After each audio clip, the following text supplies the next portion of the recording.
another prominence peak, well, 1,000-foot prominence peak in New Mexico. Today we are attempting to hike up Cerro de Corazon. I think I've also heard it referred to as El Cerro del Corazon. Not the same as Corazon Hill, which was a beautiful escarpment that I drove down to get here. We're pretty isolated from other peaks.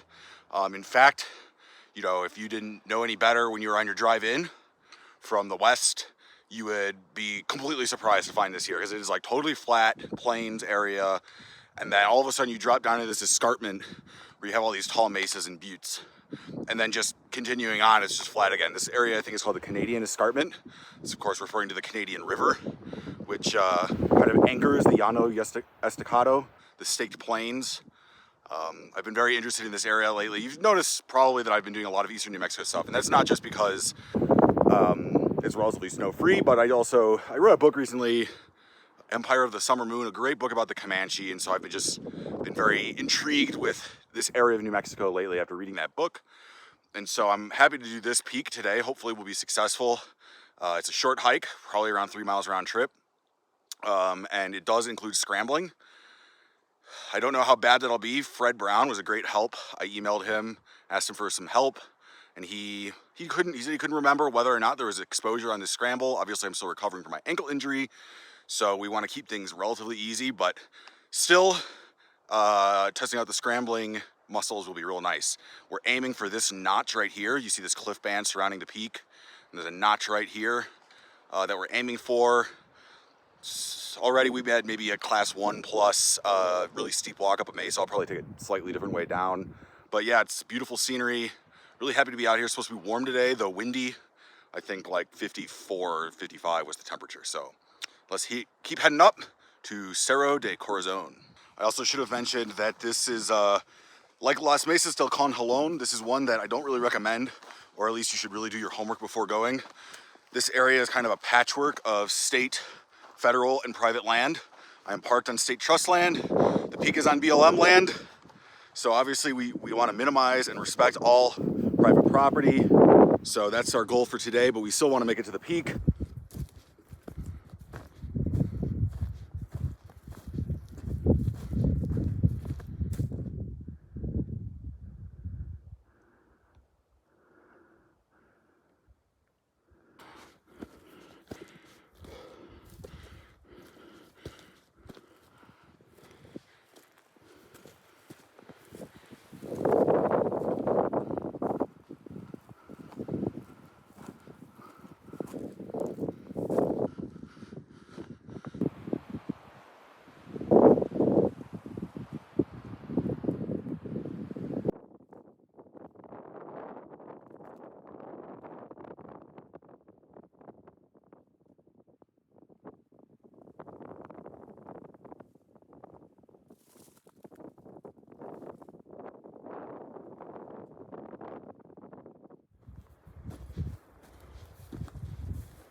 Okay, I think we're at the point where you need to start scrambling now.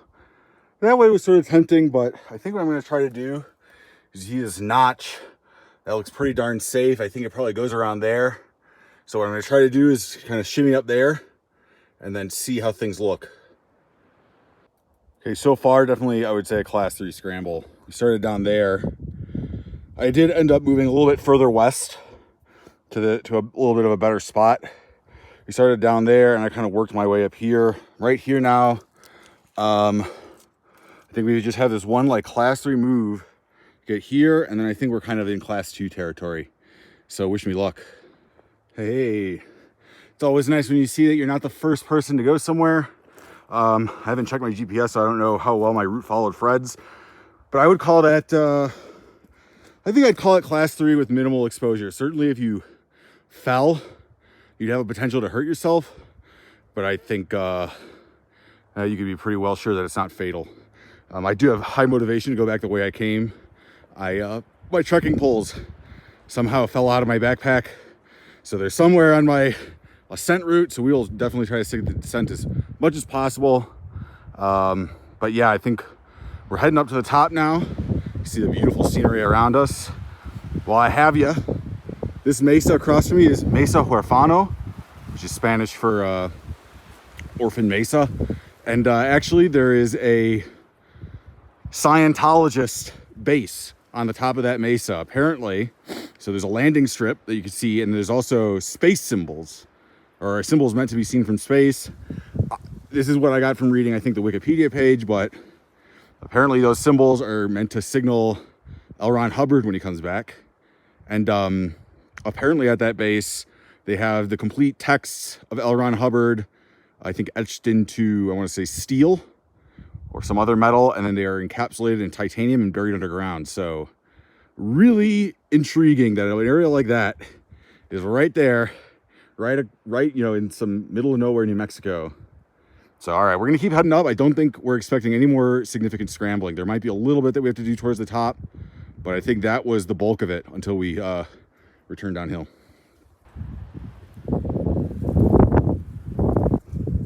And there we go. This is summit proper. I'm gonna guess another 80 feet up, 100 feet up. I do think the routes I have as GPS tracks go around this bit. That is not straight up the face. I think we're gonna try going around to the right. Well, I decided to actually just hit it straight on. I wanted to scope it out. Oh, this looks tough.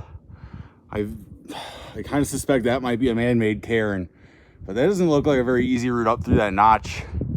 So I think I'm gonna go up here and just kind of probe around and see if there's something that I can't see from down here. Otherwise, I might have to go down a little bit. Oh my gosh. That was an adventure. I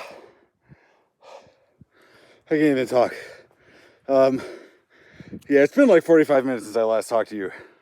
Maybe 30 minutes. I probed so many different areas, and none of them, like, every time I got to something sketchy, loose rock. This, not as bad as it looks. It's probably a class 3 climb.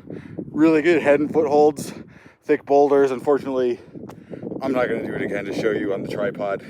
You're just gonna have to accept it. I'll show it from the bottom when I'm done, but we're pretty much at the top now.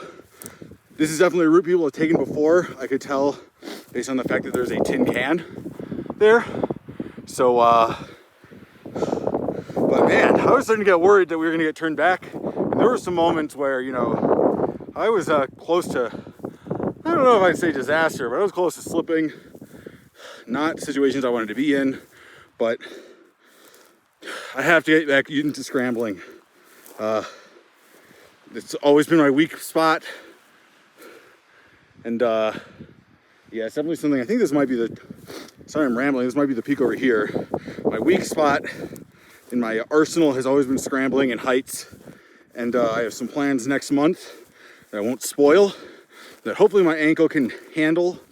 And those plans do include some scrambling. So come with me, let's try to find the benchmark.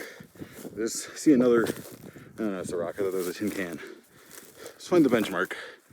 If I can't find it in like a minute, I'll let you go. Okay, I'm probably gonna have to break out the GPS.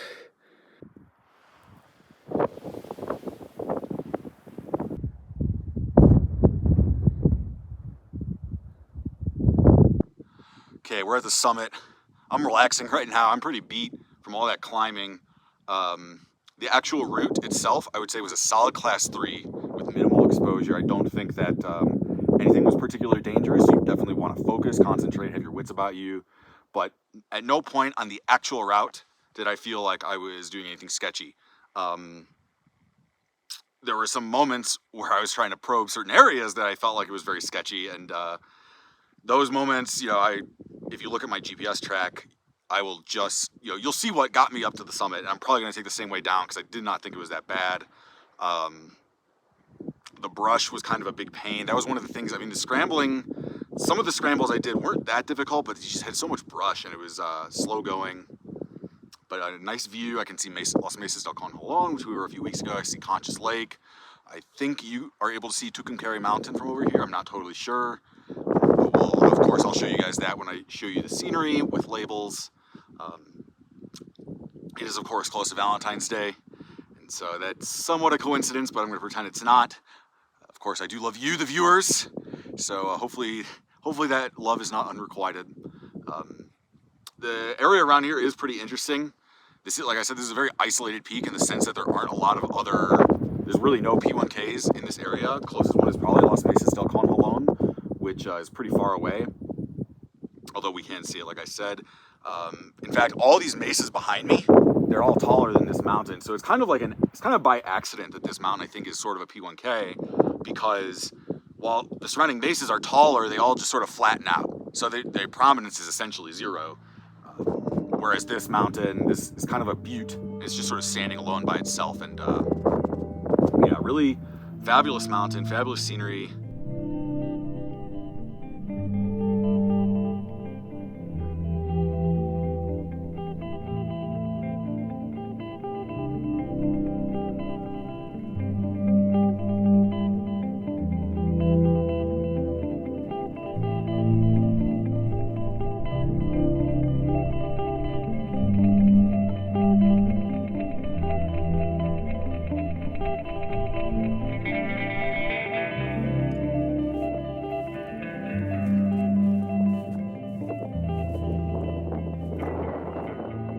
Okay, so here's where I came up the top band.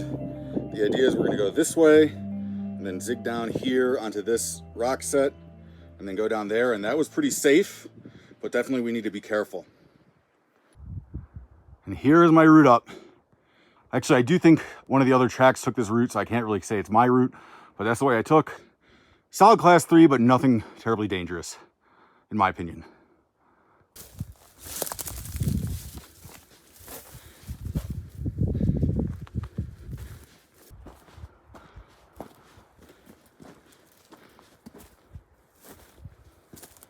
All right, back to the first scramble.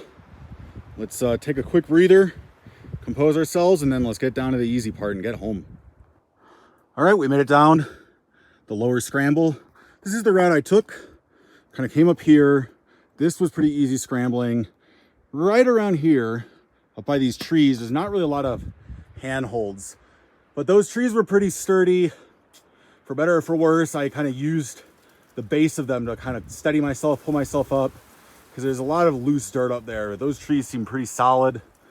This was a pretty decent route. I mean, like now that I'm down here, I'm looking at this notch and wondering if that might have been a little bit better, but mine worked.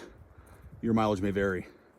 Okay, stopped to take a little break, eating my children's food. Found the trekking poles, as I sort of suspected, that they were just going to be near the toughest part where they probably fell out, and we are headed down. I can see my car. I'd guess we probably have 3/4 of a mile crow's flight, maybe a mile.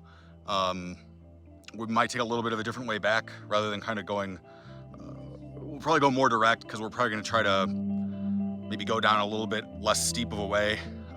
There was not really any scrambling on the way up until we hit these first cliff band, but it was pretty steep. So that's the plan. I'm going to snack and then we'll head over to the car.